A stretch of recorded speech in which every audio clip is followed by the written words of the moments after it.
Familjet lazaratase jo kultivuese të bimëve narkotike janë vlerësuar zyrtarisht nga komuniteti musliman i Shqipërisë. Kreu i këtij komuniteti Skënder Bluçaj ka zhvilluar një vizitë në fshatin Lazarat ku kontaktoi me 40 përfaqësues të atyre familjeve lazaratase që nuk ju bashkuan masivizimit të mbjelljeve të bimëve narkotike, ashtu si qindra familje të tjera në këtë fshat, dikur hambari i Shqipërisë për marijuanë. Fillimisht, Bluçaj ka vizituar xhaminë e fshatit, i shoqëruar edhe nga myftiu i Gjirokastrës Ledion Cikaleshi, ndërsa ka zhvilluar takime me kreun e komunës së Lazaratit Dasho Aliko, kryepleqësinë e fshatit, si edhe besimtar të tjerë të komunitetit musliman në Lazarat. Vizitë sensibilizimi besimtarit musliman këtu, për vetë faktin dhe mesazhin pozitiv që i kanë dhënë gjithë shqiptarëve, duke mos u angazhuar në kultivimin e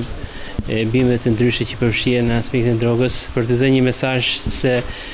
si duhet jetë një qytetar, duke mos u përfshirë te diçka që është e dhunshme, e papranueshme, e jashtëligjshme,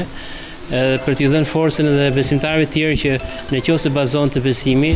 mund ta gjejnë forcën për t'i përballuar gjithë tundimeve. Bëj thirrje nga ky vend gjithë banorëve të Lazaratit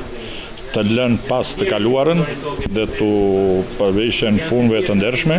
për të krijuar mirëqenien e tyre në mënyrë të ndershme të ligjshme të familjarëve të tyre, sepse çdo gjë e ligjshme është jetë gjatë, çdo gjë e paligjshme është jetë shkurtër. Përgjatë vizitës së Bluçajt në Lazarat është gjendur edhe një grup xhirimi i rrjetit më të madh televiziv të Katarit, Al Jazeera. Përfaqësues të këtij grupi xhirimi kanë pranuar se ardhja e tyre në fshatin Lazarat ka për qëllim realizimin e një dokumentari i cili do ketë në epiqendër Lazaratin e pas ndërhyrjes së policisë së shtetit. Veçantia e dokumentarit është se tashmë i paraqet një fshat normal, ku njerëzit e sigurojnë jetën me punë të ndershme. Në dokumentarin ton, ne do t'i kushtojmë një vend të veçantë grupit të besimtarëve në këtë fshat, të cilët nuk kultivuan bimën narkotike, pohuan gazetarët e Al Jazeerës.